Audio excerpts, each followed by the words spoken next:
সূরা বাকারার প্রথম পর্বে আপনাদের সবাইকে স্বাগতম।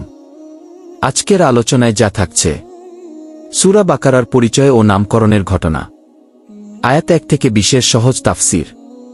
আর এই সূরা থেকে আমরা কি শিখলাম? সূরা বাকারার নামকরণ কিভাবে হলো? সূরা বাকারা শব্দের অর্থ হল গরু। এই নাম এসেছে আয়াত 67 থেকে 73 এক ঘটনা থেকে। ঘটনাটি হল, বনি ইসরায়েলের এক ব্যক্তিকে কেউ গোপনে হত্যা করেছিল। হত্যাকারী কে সেটা কেউ জানত না। তারা বিষয়টি গোপন করার চেষ্টা করে এবং একে অপরের উপর দোষারোপ করতে থাকে। তখন তারা হযরত মূসা আলাইহিস সালামের কাছে এসে বিচার চাইল। আল্লাহ তাআলা মূসা আলাইহিস সালামকে জানালেন, তোমার জাতিকে বলো তারা যেন একটি গরু কুরবানি করে। কিন্তু তারা সরাসরি মানার বদলে বারবার প্রশ্ন করতে লাগল। গরুটার রং কেমন হবে, বয়স কত হবে এবং গরুটা কি কাজে লাগে, এসব প্রশ্ন তারা করছিল। আল্লাহ প্রতিটি প্রশ্নের উত্তর দিলেন। শেষে তারা খুব কষ্ট করে গরু কুরবানি করল। এরপর সেই গরুর একটি অংশ দিয়ে মৃত ব্যক্তির শরীরে আঘাত করা হয়, আর অলৌকিকভাবে সেই মৃত ব্যক্তি জীবিত হয়ে ওঠে। হত্যাকারীর নাম বলে দেয়। আল্লাহ তাআলা মৃতকে জীবিত করে।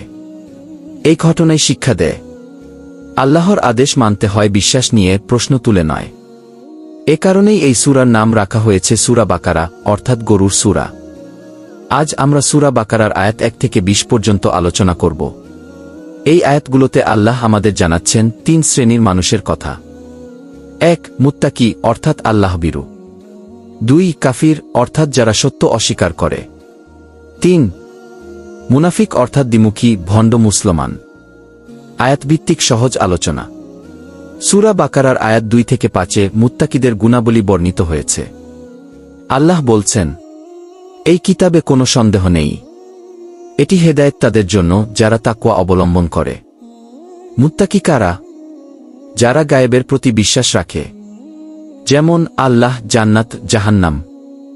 যারা নামাজ কায়েম করে, আল্লাহর দেওয়া রিজিক থেকে দান করে, কুরআন ও আগের কিতাবের প্রতি বিশ্বাস রাখে এবং আখিরাতে বিশ্বাস করে। এই আয়াতগুলোর মূল শিক্ষা হল, কুরআন শুধু তাদের জন্য উপকারী যারা সত্যি সত্যি আল্লাহকে ভয় করে এবং আমল করে। সূরা বাকারার আয়াত 6 ও 7-এ কাফিরদের অবস্থার বিবরণ দেওয়া হয়েছে।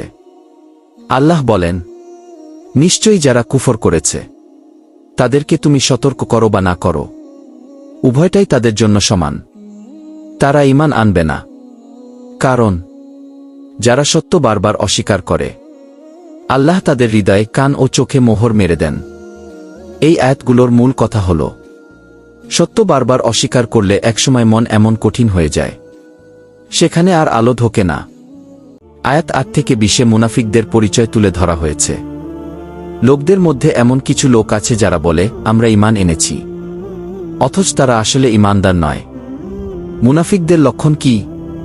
মুখে বলে আমরা মুসলমান, কিন্তু অন্তরে বিশ্বাস নেই। তারা আল্লাহ ও মুসলমানদের ধোঁকা দেয়, সমাজে ফাসাদ করে, অথচ বলে আমরা শান্তিকামী। আজকের পর্বে যা শিখলাম: 1. কুরআন হেদায়েত কেবল তাকওয়াবানদের জন্য। 2. কুফরি করলে অন্তরে মোহর পড়ে যায়। 3. মুনাফিকি ঈমানকে ধ্বংস করে দেয়। 4.